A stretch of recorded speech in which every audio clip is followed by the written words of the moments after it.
السميه ديالها تحت.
من مدينة سيدي إفني نرحب بكم في هذا البث المباشر للماستر كلاس الذي جاء ضمن برنامج المهرجان الدولي للسينما والبحر في نسخته السابعة والذي ينظم هذه السنة بصيغة رقمية بسبب تداعيات جائحة كورونا.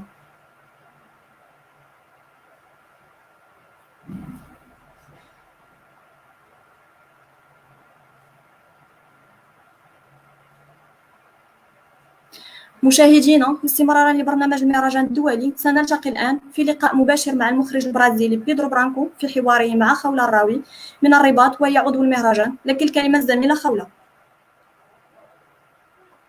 مرحبا بكم، مرحبا بي عندكم. مرحبا ببيدرو برانكو مرة أخرى في الفيستيفال سينما لامير. Hello, Pedro. How's it going? Good. How are you doing? Everything's all right. Yeah. Okay, cool. So allow me to have a small introduction in both Darija and English. في هذا الماستر كلاس مع المخرج البرازيلي بيدرو برانكو كيف ما قدمته الزميلة، غادي نشوفوا التجربة ديال ديال المخرج بيدرو في صناعة الأفلام، في الفيلم ميكين. غادي يكون الحوار بالإنجليزية ومرة بالفرنسية فاش غادي يتكلم بيدرو على راسو حيت كيقدر يتكلم شي شويه بالفرنسيه، وانا غادي نتكلم معاه بالانجليزيه، وإلا احتاجيتو شي حاجه نترجمها لكم بالفرنسيه وبالعربيه قولوها لنا في التعليقات. So this is going to be it as an introduction for the masterclass that we're going to have with Pedro Pranco. that I have to say I had the great pleasure to be working with and to be taught by him during the FCSI in 2016, right? If I remember 15 and correctly. 16, I think. Yeah. 15 and 16. Filmmaking, social, the FCS, cultural and social impact. Yeah. Right? That's Yeah. where we learned how to make documentaries and films. That was a great Exactly. experience. And then we collaborated again and again in other opportunities. And yeah, so enough about our collaboration. Let us get to know you. Who's Pedro Pranco? Who's this filmmaker from All Brazil? right. Yeah. The first thing to know is that what I wanted to be at the beginning was a fiction filmmaker. I wanted to make films, fiction films, like short stories and all of that. But then sorry? Nothing. Yeah. Then I got captured by documentary filmmaking when I started to work with the Department of Anthropology at my home university. I started to make films for them and I fell in love with it. And now documentary is the thing that I do. I go around the world and I teach it.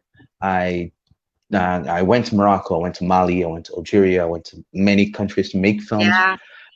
And I've edited 2 or 3 dozens of that over 10 years. So it's more or less like that. So you're a filmmaker. You basically make documentaries, right?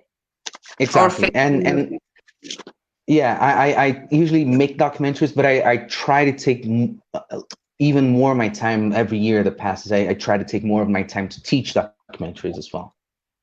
Okay. So you currently now are teaching filmmaking in Brazil? Well, at this point, I think many of the classes are starting to settle online. So I've received some offers to teach in a few places. I've taught this year in Brazil, in China, and in France. So it's been kind of a slow year, but again, it's been a year of pandemic. Yeah.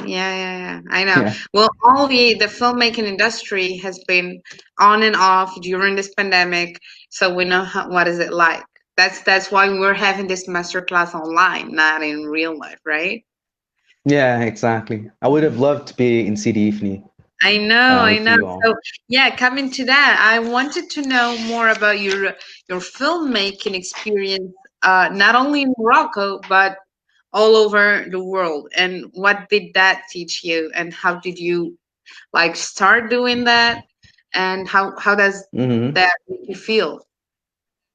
I think for every filmmaker, there's a calling, right? So something that pousse à l'action, that makes you want to do this, because this is very costly. It takes a lot of time to do. It's very difficult to do, and it just swallows you whole. You just spend all of your time there making films and everything. So you must be doing that for a reason. And for me, the reason is to tell the stories that I know are not being told. So, for example, I visited Morocco and Algeria and Mali to see what's going on with the migration, with these movements of people that are fleeing, for example, war and famine and climate change. I went to take a look at that. And of course, there are people that do not want you to tell these stories. So I've faced a lot of difficulties, for example, in telling these stories. And so I think for any filmmaker that wants to go around the world, it doesn't matter if it's around the world or if it's in your backyard. I think what needs to be clear for you is why you're doing this and why you're doing exactly this. Why this project? Why now?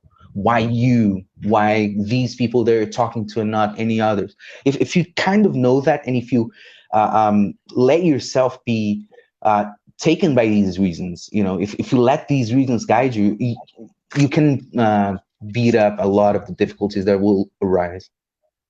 Okay.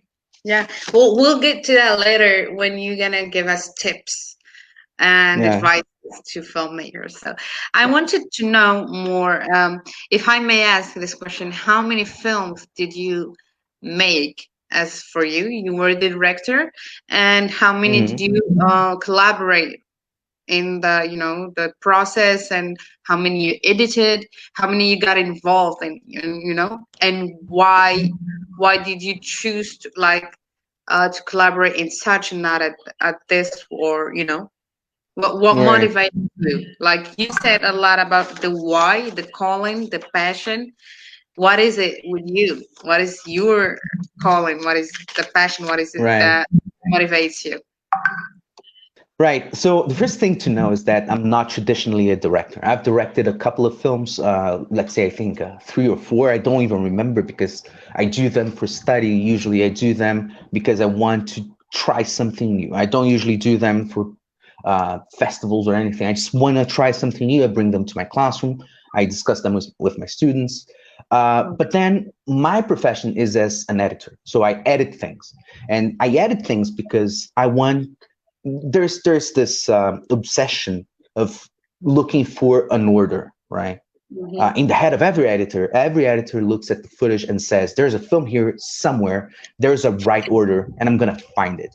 So I think, for me at least, it feels like the realization of this very healthy. It's not an obsession in the sense that it's bad. It's an obsession in the sense that it keeps you going even when you think you can't go any further. You still go. So for me, it's the desire to give order, right, and the desire to learn things from the material as well. Because every time I take, for example, I've edited, if I'm recalling correctly, 36 films, so between 34 and 38, something like that. So 38 films in approximately 10 years of career. So if I look at each one of them, I got to learn so much about different topics. For example, conflicts of juridical sensibilities in East Timor. That was my first project 10 years ago.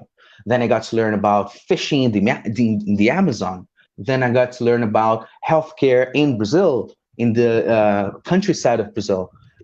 Things that I never thought. If I were left alone, if I had to decide, I would have never chosen to study these things. But because they fell on my lap, because I somehow chose these projects, and I don't know, you asked this, but I don't know why I choose the projects I choose. I just do. I just feel there's something there, and I say yes. And then once you say yes, anything can happen. But the thing is that when you say yes to a project, you get to learn so much about this topic that you would have never chosen on your own. I see. Well, that explains it, because you came from a background of anthropology, right? And that's the essence of it.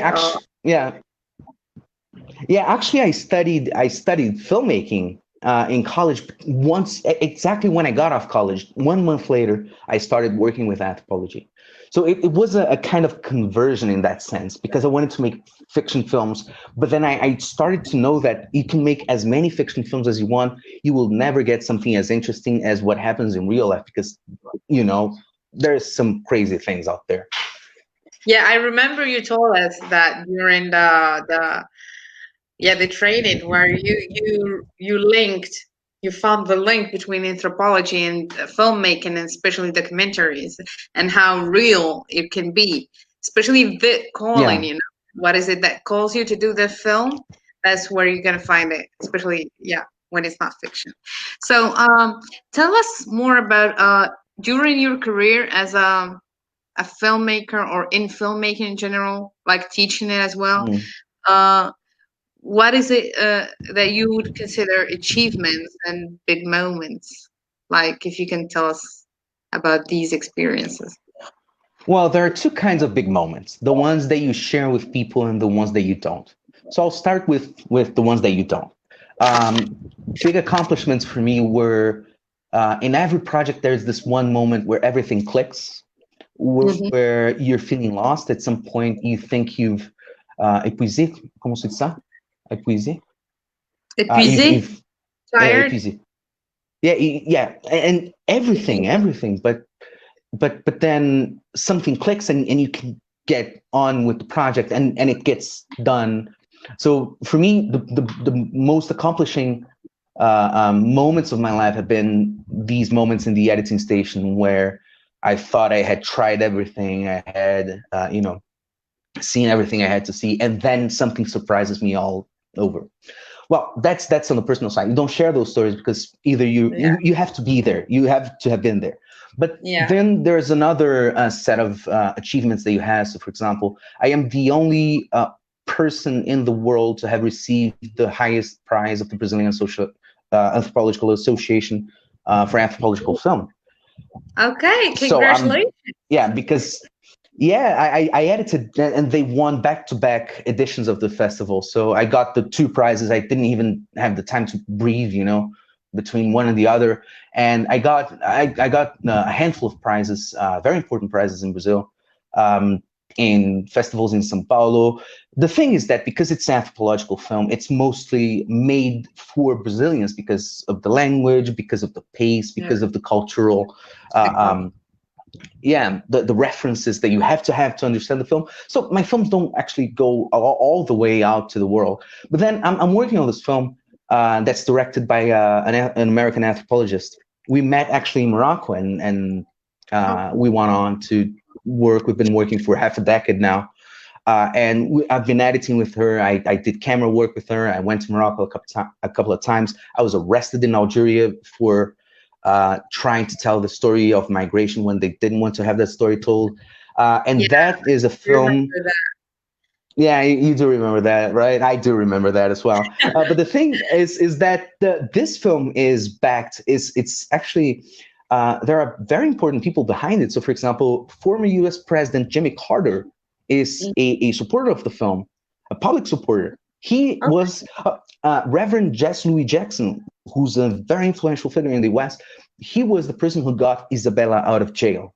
I found my way out of jail, but she was rescued, quote unquote. She was assisted by Reverend Jesse Louis Jackson. And those are big names. If you're an American, for example, and you look at these names, the names of the people who have associated themselves with this film, it's a very big list of names. And it's very humbling to a certain extent to be working on a project that's this kind of public appeal, to such an extent that you kind of put yourself into perspective. Perhaps I'm doing something right. And that feeling is amazing. I guess I know. So what is it about the achievements that you get to share with others? That's the prizes, right? And that's when you get people to connect with your films and when your projects, right? Yeah, when you go somewhere and you screen your film, and someone comes up to you at the end and says, "Hey, I felt this, and that," and you feel like you've gotten through to that person. Or, for example, when that person tells you, "Oh, I saw this, and this in your film," and you say, "Wow, the film is much more intelligent than I am, because I wouldn't have said that, but the film said it." And I've gone through, like, it's amazing how many times this happens in your life. I'm not even kidding. For example, I remember there was a review of our film, one of our films that got the Pierre Verger Prize, the highest prize in Brazilian anthropology here. The last film I made that won this prize was reviewed by a graduate student from São Paulo, from the State University of São Paulo. And when I read the review, I called the director. I saw the review came out. I read the review. I called the director and I said, "We got through to someone," because that was a very difficult film. Many people had very different interpretations of the film, but it was very rich every time. But then this one guy reviewed the film, and he kind of got what we wanted to do. So I'm just writing at this point. For example, I'm writing an article that's going to appear in a journal from France. And I'm telling the story of how we made all of these decisions in the editing room, how we talked over and over and over these decisions, which is the hidden work, right? You don't see that when you see the film.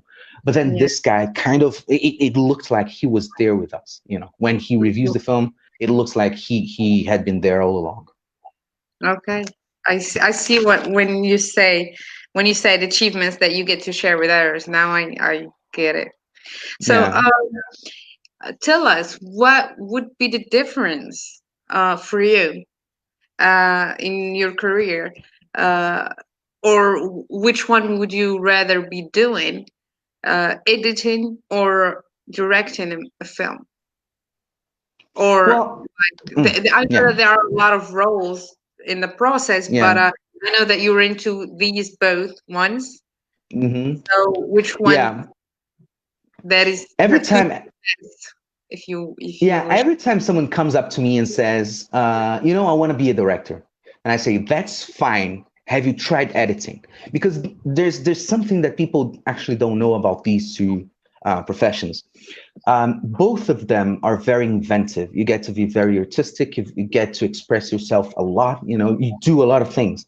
So they're both amazing, just like script writing. But the thing is this, with directing, the idea is coming from your head. So your challenge is to take this idea that's very abstract and give it material form, right? You need to fix it into an object. For example, a set.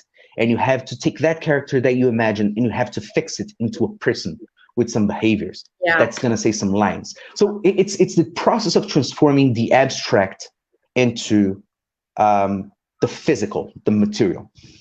Rather, what happens with editing is the inverse process. You have all of these materials, you know, clips and videos and everything, and you have to make that become a sensation in the head of the spectator. You need to move the spectator. You need to make them feel something in order to know the story, to feel the story, to be passionate about the issue that you want to talk with them about, you know. So it's the opposite process. You get this very material thing and you transform it into an abstract feeling that the person is gonna, you know, feel and not even know that they're feeling that. They can't put the finger, they'll say it's just something I feel right here in my stomach or in my heart, you know, or in the back of my head. I've heard all of those things.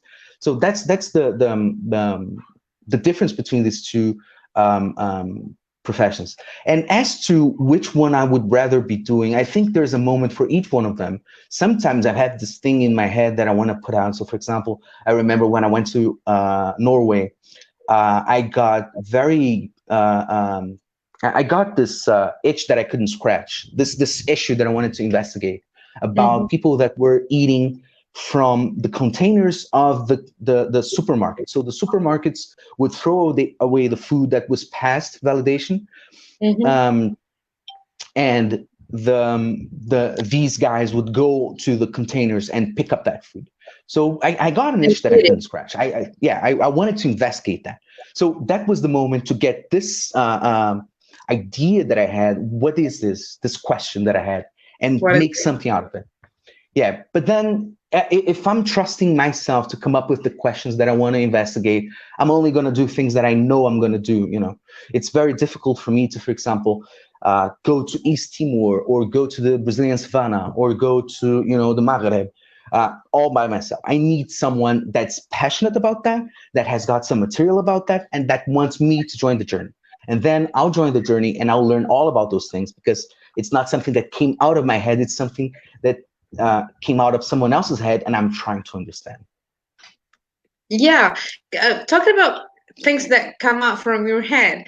Tell me, has it happened to you that you came up with an idea, but you didn't go through with it? You gave it to another director to do it, and then you just like watched things being like done, and then you just edited the film. Did that ever happen with you? Yeah, that happened a lot in college. I remember, like, in college, when I was going through college, when I was getting educated in filmmaking and everything, I participated in over 100 films in 4 years, because I was very much, I want to make everything possible. I want to, you know, get involved in everything. So I made over 100 films. So in the process of doing that, you of course, you come up with your own ideas. So I wrote some scripts. I wanted to make some documentaries, but I couldn't go through with them because, you know, time's limited and you have 100 things to do. So I would give them away. But the thing for me, I think that's something that's mine. I'm not sure. You can answer me this if I'm crazy for doing this, but I would never go back to see them. You know, for example, I would give a script to someone and I would just forget about it. I would never ask about the script. Did you do it? Did you not? Let me see it. Curious. No. because I had like these other 100 things to do, you know. I just You're wanted, crazy for not doing that. yeah, Come on. yeah. I just want to know. Like, I know that I would be curious to know how did that script or that idea came out from that other director's head, you know, or vision. That Yeah, would I be, think, you know, if yeah, he got it, if he got the idea mhm, on paper and did he really make it happen on the film? That would be right. interesting. Yeah, I Not mean, like, I've seen some results. It's not as if I didn't see any results. So I've seen some, for example, like I have a friend. We were very good friends here in Brasilia, and he lives right next door to me. Right, so it's just yeah, go down well, the you street, had we'll to. meet. You didn't have a choice. Exactly. Yeah. So for example, like this guy he took like 5 or 6 of my scripts and he made them, and I got to watch them, and I said, you know, like this is nice, this is nice. This isn't. I wouldn't have done this way, but you know, we would do that. The Yeah. thing is this. There are some times that I don't remember what I did. So for example, like there was this one moment I remember. I was in fourth semester, so that's the end of the second year. I was at the end of the second year, and I had given up, you know, like scripts and everything. So this guy comes up to me. I don't know the guy. I have no idea who the guy is. So he comes up to me and says, "You're Pedro," and I say, "Yeah, I'm Pedro," and everything. I'm smoking a cigarette and everything.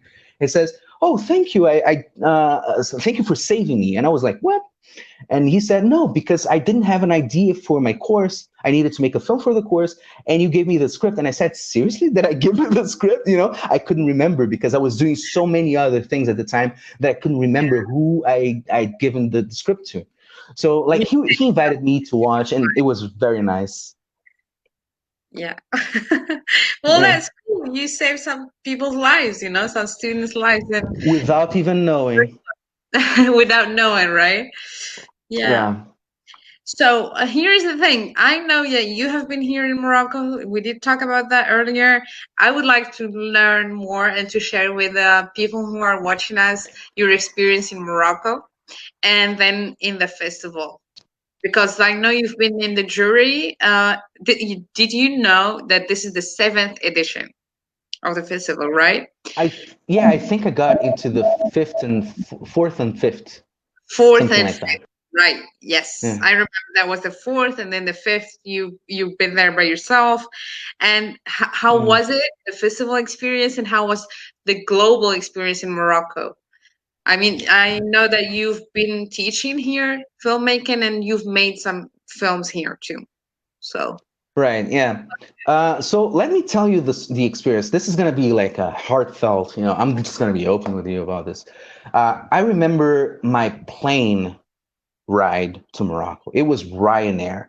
And I'm not sure if you know what Ryanair is. It's I not know, good. yeah, it's very It common. flaps the wings. So I know. I remember, yeah, I was in this plane that didn't look good, you know, and I was going for the first time. It was the first time that I was going to an Arab country. So there's something very visual about going to an Arab country because you've got all these images from the news and the media and, you know, internet being shared with all these people, and they look like this and they're not good people. So imagine you're in an airplane and it's flapping the wings and you're just going like this, you know, you're thinking you're gonna die because it's all that, and then you look around, there's no one that's familiar to you. That's a very, you know, like it gets into your head. It's etched into my head to this day. So then I came to, I stopped in Marrakesh. I took the white cab, not the red cab. I took the white cab from the airport to the train station. So he charged me a lot of money. So I said, you know what, this is ripoff. You know, I didn't like it. I felt frustrated. I had just gotten off a bad air ride. You know, then I took the train and I went to Agadir and I stopped at the bus station. Not the train, yeah, the bus station.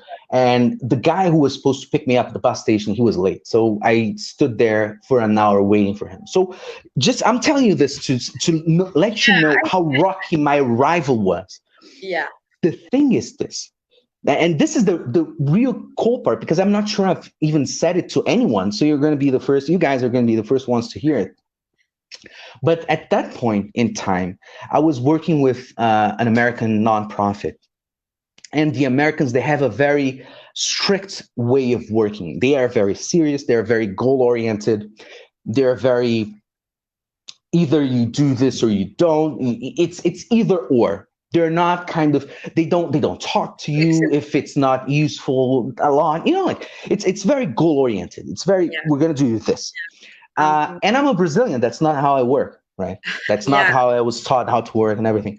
But at that point, I had become so used to it that it was starting to transform me. I was starting to become goal-oriented, economic with the words, you know. I wouldn't say anything that I didn't have to say, you know. And all those things, like I was becoming an American, which it's all right. They're very nice people, but it's not the way I was brought up. It's not the way that I feel comfortable being. But when I came to Morocco, it struck me how close you were to my colleagues in Brazil, because you guys were very open. You're very, you know, like you're very predisposed to doing things. Yeah, outward facing. It's like, hey, come here, man. You know, like I was well received everywhere I went. I don't think I think I had. Sorry? We're a very huggy people. Exactly, and that's very nice. You know, like it's very like the Americans. Yeah. So for me, being in Morocco for a year was kind of reconnecting to myself, you know, and I did it through three things. So the first thing was the personal thing, was my personality was changing because of my work, and then I got to reclaim it back in Morocco. So that was the most important thing for me. But the second most important thing for me was the way that people would treat me when they were my students. So I remember, for example, I remember the names, but I'm not going to say it because it doesn't matter for you guys. It matters for me because I remember the people. But the students would do these amazing things, and they would be very much into, you know, like coming to class and doing these things and trying out things and asking, and they wouldn't be afraid of, you know, making an error. They would make a lot of errors. And if you're looking to make a film, you're trying to minimize the number of errors that you make.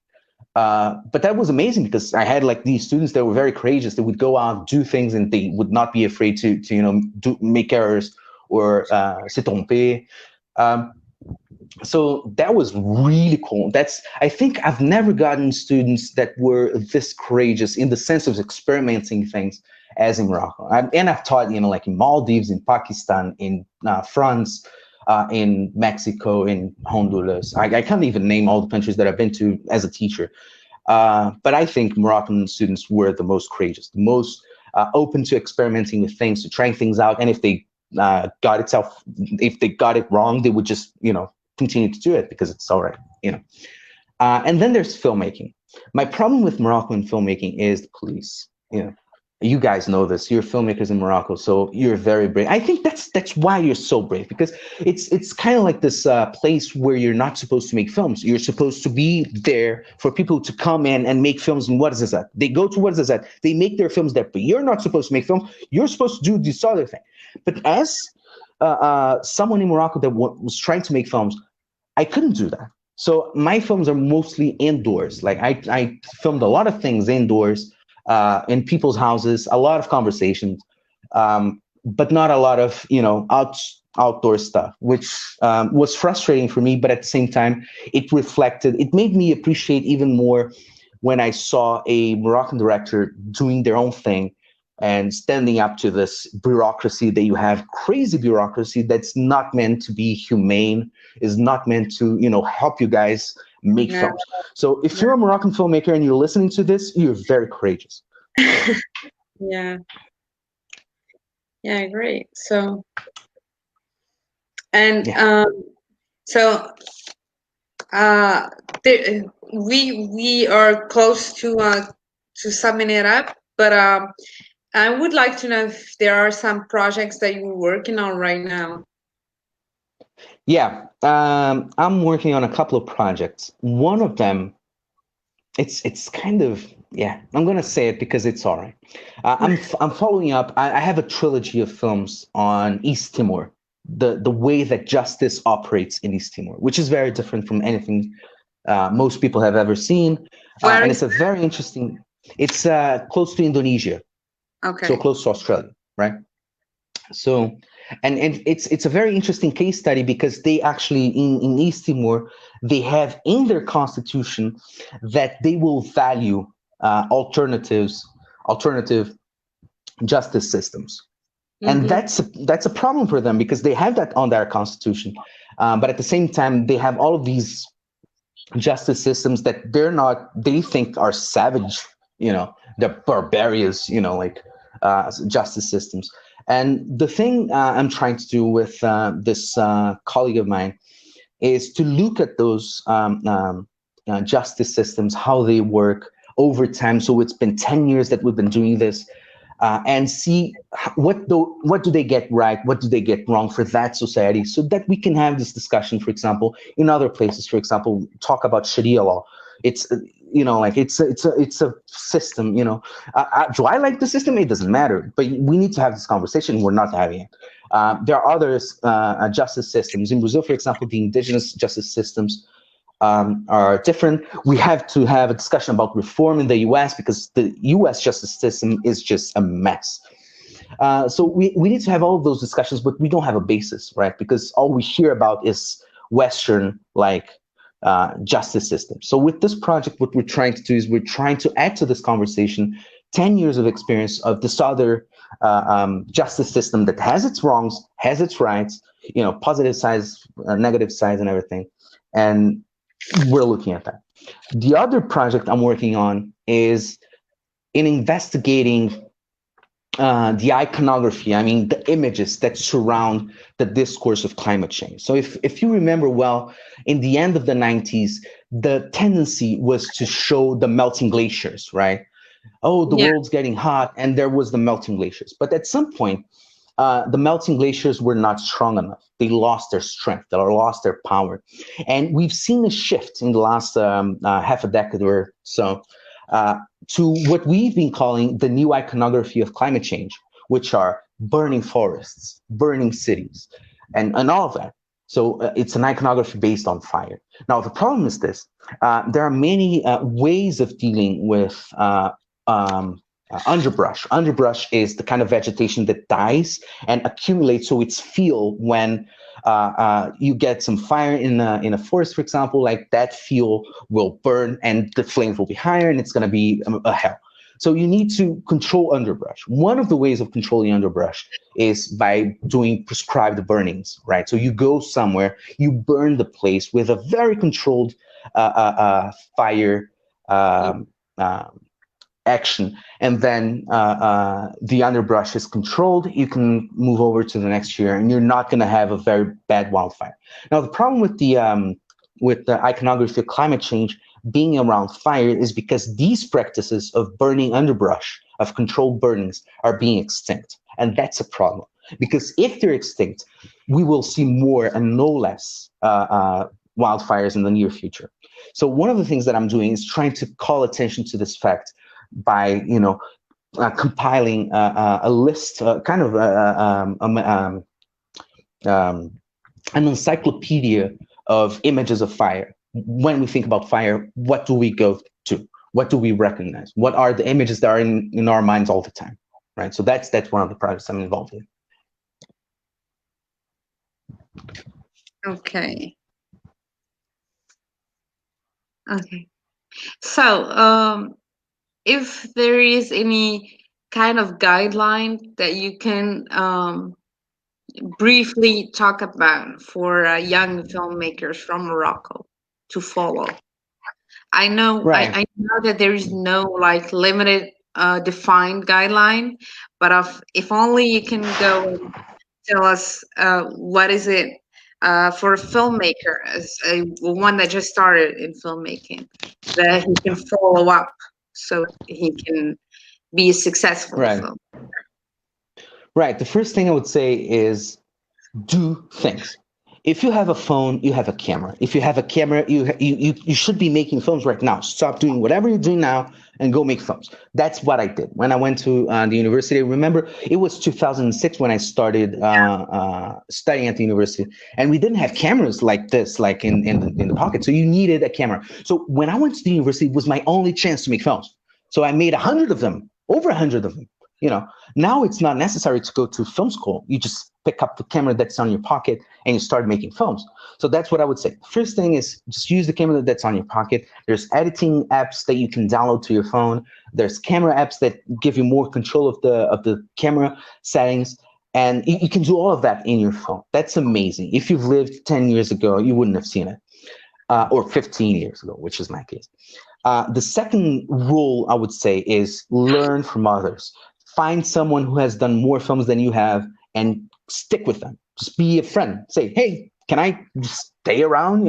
Can I do something to help you with your film? Because, I've made like a million films. Like I've made many films, but at the same time, I've not made them all. So there are a lot of challenges that I can face that I'm not prepared to face. So by learning from the mistakes of others, by learning from the challenges that others faced, I'm more prepared to deal with the ones that are going to come up with my own career. So that's if you're a young filmmaker, you're just starting, find someone, go online, send an email to someone in your country. If you have a friend who's been doing this for like 2 days more than you have, stick with them. Do this as a group. Try to gather people to do this, because it's very nice to do this in groups. It's very lonely to do this all by yourself. So try to build up a community, either by mentorship, or meaning that you're with someone that knows more than you, or with camaraderie, with people that are on the same level and you're trying to advance together. So that's the second tip I would give. The third tip is try everything, because usually when we start working with filmmaking, we learn some basics. So for example, types of shots, camera movements, things like that, camera angles and everything. And all that seems fine, but the combinations that you can do with them, and if you leave the square that you've just learned, if you go outside, you can do so much more and combine things, that it's a waste of time to just stay in the same thing. Just try things out. If something doesn't work, it doesn't matter. You can try something new tomorrow or the day after. But if something works, you may have just found the thing that's going to set you apart. This one thing. So for example, like David Fincher has a very he's one of the most well-known filmmakers from the United States, and he has one thing that he does. He follows the movement of people. That's the thing. So for example, if someone's getting up, the camera follows, in a sense that the character is always locked on frame. That's amazing. That's very simple. It's not simple to do, but it's a very simple combination of elements that he's come up with. And that's his thing. Nobody else does that, that sets him apart. So you can try to find that by experimenting. What's the one thing that's going to set you apart? What's the one thing that expresses when you want to express? And finally, I would say, do I have time for one more? Yeah. All right. So finally, the one thing is this. And this is very difficult, because a lot of times, so for example, people ask me, do you think I'm talented? And it breaks my heart to tell them it doesn't matter, because filmmaking is not about talent. Talent is this thing that you come up with just because you want someone to say you're talented, or you want someone to say you're not talented so you don't have to do the work. I think that's the way I think. For me, filmmaking, as any art, is labor. You show up to work every day. You do the labor. You see, you sit down, you do things. You try things out. It's not mechanical. It's not that, but it's not as if something's going to pop into your head and you're going to become a genius overnight. It's not that. It's labor. You learn and you add a little block every day to your knowledge. At some point, that knowledge is going to be so big, and you didn't see it grow because you've just added just one block every day. At some point, that's going to be so big that you're going to say, wow, I can do a lot of things that I couldn't like 2 years ago. And then 2 years are going to pass. Wow, I can do so many things that I couldn't do 2 years ago. Then that's because you're laboring. That's because you're working every day. You're showing up. You're trying things. You're investing. You're doing things. You're not waiting for something to happen and you have a vision, right? So that's my last and perhaps most important tip, if I call it, to young filmmakers is do not fall into the trap of trying to figure out, if you're talented or not. Just do the work. And it's gonna come with time, right? Exactly. It came to me. Like I wasn't that creative of a guy when I started, you know. Yeah, creativity, we don't, it's not something we get born with. We learn it. Yeah, and you need to give yourself over to it, you know, like you need to do the labor. If you do the labor, it's like watering a plant. If you water the plant's going to grow and you're going to smell the flowers. If you don't water the plant, it's going to die. It's not going to be fed by God. It's not going to be fed by someone else. It's going to die, right? So Yeah. if you want to smell the flowers, water the plant. Yeah. So I'm just gonna try to sum up what the 4 tips, right? There were 4. Right. So if you have a camera right now, you just go ahead and be a filmmaker, because that's something accessible right now that used be like that. That didn't used to be like that. The second one is, let's do it with others, in groups, with colleagues, with people who have more experience. Even if it's a couple of days more experience, that would be worth it. And the third one would be, go experimenting and trying new things and trying to combine new things. And the fourth one would be, there is no talent, but there is labor and techniques that you get to learn and you master by the end of your career or your learning period, right? Exactly. Cool. So is there anything that you would like to say to the youth from Sidi Ifni? Well, the one thing I wanted to say is thank you for receiving me the 2 years that I've been there. This is an amazing city. It's one of the places that I love the most in the world. I've been to Morocco more places than I've been to Brazil, if you know that. It's serious, not in terms of years, but in terms of travels, the number of times I travel to Morocco. And every time I go there, I try to, you know, see the South. So I mean, you're in an amazing place. If you're in Sidi, you're in an amazing place. So you know, I know things are hard right now with the pandemic and everything, but make the most of it. You're in one of the most spectacular places of the world I've ever seen. You know, and thank you for receiving me when I was there. Oh, have you tasted the fish there? That's great. The tagine. Yeah, right? Yeah, we had fish tagine once when someone married someone else in the restaurant. I'm not sure if you remember. So the festival are thanking you for this masterclass today, and they are very excited to meet you again, this time in person. Luckily, with no pandemic around. And they are ready. They are saying that they are very excited and ready to collaborate with you and help you if you would wish to make a film in Sidi Ifni. Yeah. Or yeah. Whenever this pandemic goes away, I'm going back to Morocco. That's the first thing I'm gonna do. Yeah, we would be really excited. Me as a friend, and them as collaborators in Sidi Ifni. I would love to visit the place again. I really, really miss it. It's been a while. Yeah. Yeah. So I guess that would be all for our masterclass, unless you have something to add. I cannot get enough from our discussion. This is really yeah, I can go on forever. But at the moment, I do need to do something else in 5 minutes, which is kind of frustrating. Okay. So thank you a lot for being here today. Thank you Thank you, guys. Yeah, and have a happy new year. Oh, you do too. Have a happy new year.